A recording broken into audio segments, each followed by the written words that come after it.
the Indianapolis 500. And I guess the big news to talk about here was the penalty laid down against the Penske drivers, correct? That is correct. Both Penske cars. So Joseph Newgarden, two-time defending champ of the Indy 500 this year, as well as Will Power, will be starting 32nd and 33rd.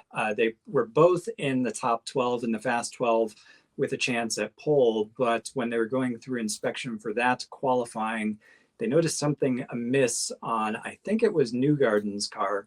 Will Power had already been cleared and passed inspection, but when they saw something on Joseph Newgarden's car, on the rear attenuator, they called Power's car back to take a look at it as well. And the team, attempted to make changes. The more I hear about it, the more I understand what happened. I do think that it was not a performance gain. I think it was probably an IndyCar screw up, to be honest with you, not the penalty, but the fact that these rear attenuators have been raced by these cars at other tracks already and have passed inspection multiple times. So for them to find out or decide or find it or whatever, however you want to phrase it, just before pole qualifying for Indianapolis is kind of screwy, if you ask me.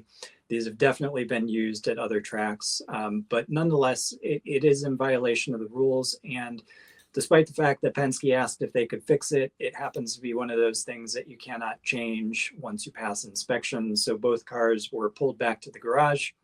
And then the day after, Doug Bowles came out and IndyCar said that as a result of them theoretically failing inspection, not theoretically, actually failing inspection, that they would relinquish their top 12 starting spots as well and would start 32nd and 33rd respectively. So going to be really tough for Joseph Newgarden to do a three-peat, 3 in a row this year, starting from the last row, and same thing for Will Power. Just a big blow to those two guys and big blow to Penske in general.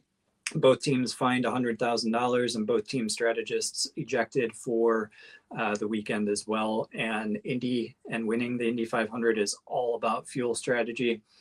So not having your strategist there to call the shots is going to be a really tough hill to climb for both of those drivers on Sunday.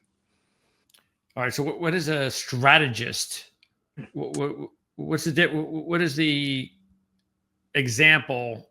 It's a crew chief. It is. Okay. Chief. Yeah. So that's your main guy. That's your main guy that's telling you what to do. Tim Cindric, president of Penske, Team Penske, will not be with Joseph Newgarden. Same thing. Will Power loses his strategist. So the main person calling the shots for you at when to come into pit, what fuel number to be running, what fuel mileage to target, et cetera, gone. Okay. With somebody else. Well, they're already far back anyway. I mean, I don't know what the last time the drivers won or the farthest back anybody's won. I'll have to check up on that. I don't know if you know, but that seems like a long shot. Okay, so who's Robert Schwartzman? This is probably the most amazing story. So Prema is a team that has a lot of success in junior series in Europe. They've run for F2, they've done F3, a lot of the European junior series of feeders to Formula One. This year, they decided for the very first time to go off and race a full season of IndyCar. So they took their team, took the resources, bought some IndyCars and came, and this is their first year in the series. And Robert Schwartzman is a rookie driver, mainly came up in European series as well. And this is his first year at IndyCar. In fact, this is his first oval race, period. And he is on pole for the Indianapolis 500, the biggest race in IndyCar, arguably the biggest race in the world. To be able, your first time out on a first oval outing. That's with crazy. The team to be on pole, and he slam dunked it too. They just made no mistakes. They prepped the car perfectly, and Schwartzman held on to it for 10 miles or 4 laps to get that pole. It was a really impressive job from Robert Schwartzman and the Prema team. Okay. Are they going to win? No. I can predict that. Like we talked about with Charlotte and the Coca-Cola 600, 500 miles is a long way. You got a lot of pit stops that you've got to go through. You've got to call the right strategy. It can be a fuel mileage race. It takes experience to win this thing. And it takes experience within the team. A new team, first year team coming out and doing it. Can they do it? Absolutely. Can it happen? We've seen weirder things happen.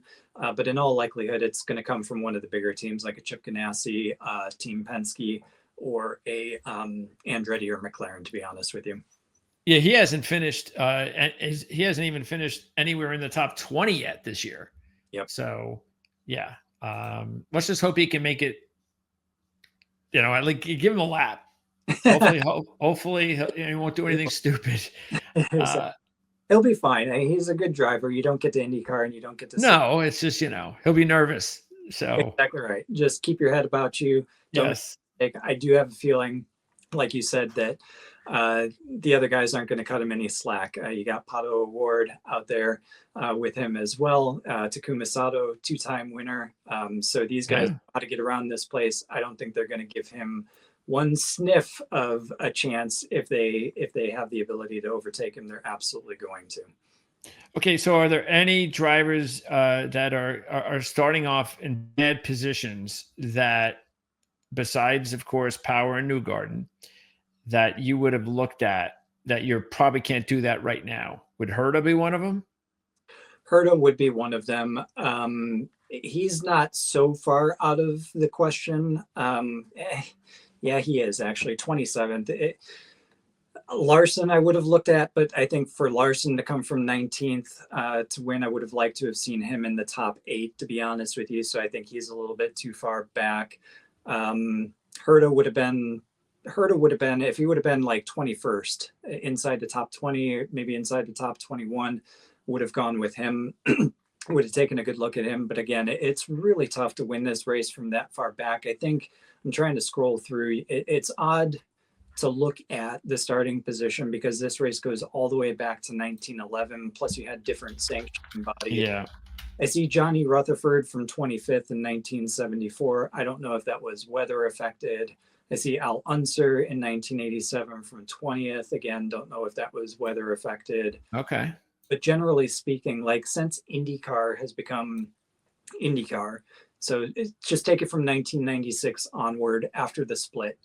The furthest back anyone has come is 19th, Ryan Hunter-Reay, and that was, I lost my line here.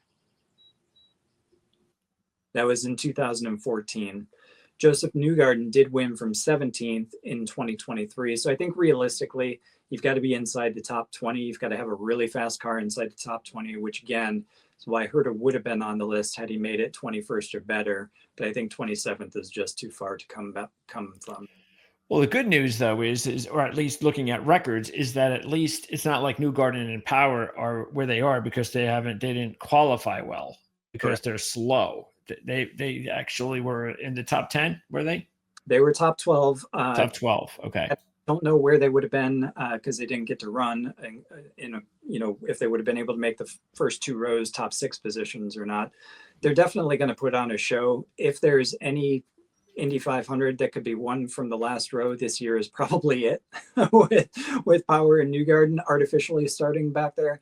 So they'll definitely be interesting to watch, but it's a long race, so a lot and they were very good at calling their strategies. So they're, knowing they're starting back there, that definitely is going to alter their strategies. But then again, you're not going to have Tim Cindric for Joseph Newgarden. That is true.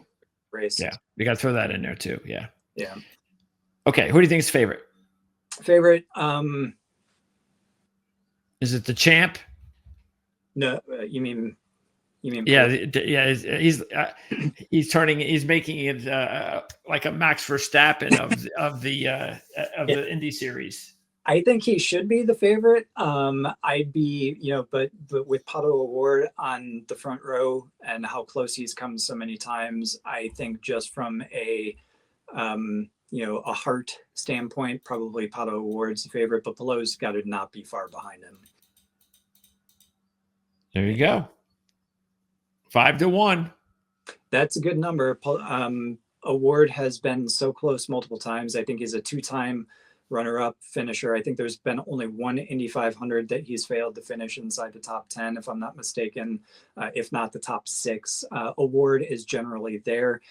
The only reason he hasn't won so far is that he just hasn't made that last right move. Newgarden got past him last year in the closing laps. I think that was the best position that Award has ever been in at this race, but Newgarden just cinched his belts down a little bit tighter, was willing to be a bit more brave.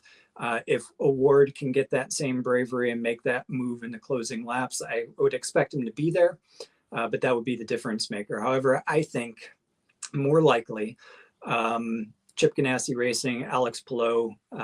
Granted, this is an oval race. It'll be the first oval race of the season. Palou and Chip Ganassi Racing have been dominating on the road courses, but Alex Palou is good. Chip Ganassi Racing prepares well for Indianapolis 500. They always have fast cars. And by the way, they have great strategists and excellent pit crews. And the number of times that you come down pit road during this race, I think that just favors a team like Chip Ganassi Racing and certainly a champion like Alex Palou. Okay. Well, he's right there. Not getting much of a difference there, unfortunately. No, not at all. And here's the rest. Schwartzman, 8-1. 8-1. Come on now. Is he fast? Yes. Does he have a chance to win? Yes. Could he win? Yes. Is it likely? Probably. Yeah, not at 8-1. No offense. Right. Schwartzman, it's great achievement. But this is a long race. It takes a fantastic team, and Prema is a fantastic team. They just don't have the experience and the depth of resources and experience that Chip Ganassi or a McLaren or a Penske do. Okay, so tell me if you see someone you like. I like Sato, two-time winner. The only thing holding him back is the fact that he's a one-off. He's not racing this whole season, so this is a one-off race for him. However, he is another one that is very willing to be brave. He's got a front row starting spot, very fast, knows how to win this race. So I think Takuma Sato stands out. However, the one that stands out most for me, and I would put him beside, or just behind, I should say, Award and Palou, would be Scott McLaughlin. So I talked a lot about having a solid strategist, a team with a lot of experience that knows this race really well. That's Scott McLaughlin with Team Penske. He did not lose his spot. And honestly, this is why the penalty gets so weird. The reason McLaughlin did not get the penalty was because while his car crashed, IndyCar took his rear attenuator. The rear attenuator that came off of that car happened to be a newer rear attenuator that the team just happened to have on the car versus in the rotation that, Will Power and Joseph Newgarden happened to have the rotation of the ones that they modified. McLaughlin happened to have a rotation of one that they didn't modify. And the modification appears to have just been more cosmetic than anything else. So kind of luck of the draw that McLaughlin didn't happen to have one of those rear attenuators on the car. So he's able to keep his starting spot. And he's starting inside the top 20, like I said, is really the place that you want to be. In fact, he's starting 10th. So I think that's a pretty good spot for him to be able, as long as he's able to keep his nose clean, stay out of trouble in the early miles, just get to that last 50 miles. I think McLaughlin can likely be in a position to win. And he's been getting better onto the ovals in the past couple of years as well. So McLaughlin would be my third choice behind Palou and Award. Okay, so in that order, Ward, Palou, and McLaughlin. And again, you're getting 9-1 on McLaughlin. Yep. And then just to round it out, let's see here. There's our boy Kyle Larson at 18-1. Too far back for me. And plus, you got to weigh in the fact that if the race runs long, he has to prioritize. Yeah. Now, all right. So if he doesn't make the starting the green flag at Charlotte, so all of his playoff points are gone. Correct. Number one, he would have to apply for a waiver, which he'll get. He should get. But if you're granted a waiver for non-medical reasons, you lose all of your playoff points and your your seeding for the start of the playoffs. So effectively, you would start last among the playoff field at that reset points value.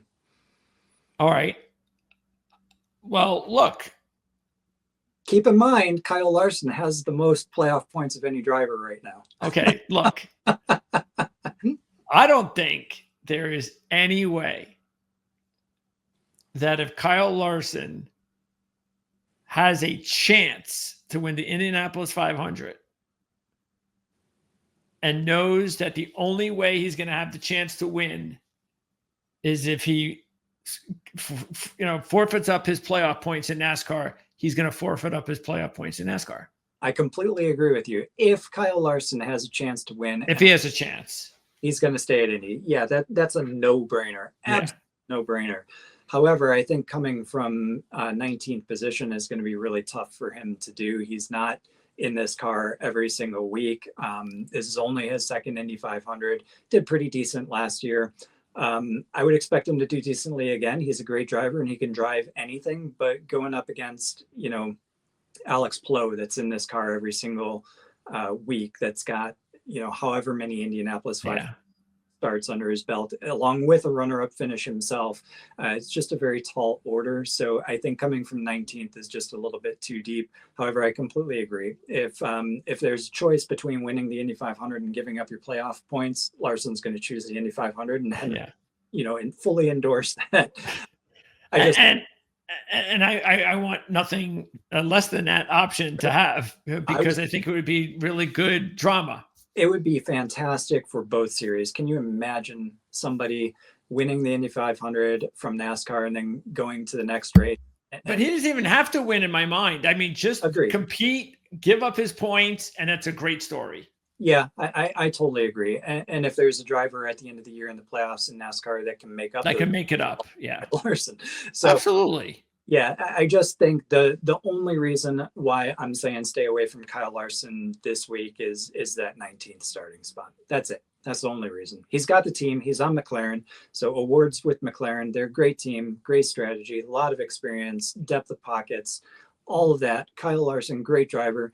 Just winning this race from the 19th position is going to be really hard for him. So that means that if we look here, we got the 18-1s jumping up from the 12. So out of all of these numbers here, these numbered drivers here, would you pick Kyle Larson, or would you take one of these other drivers? I would take the driver, one you scrolled past right there, Marcus Ericsson.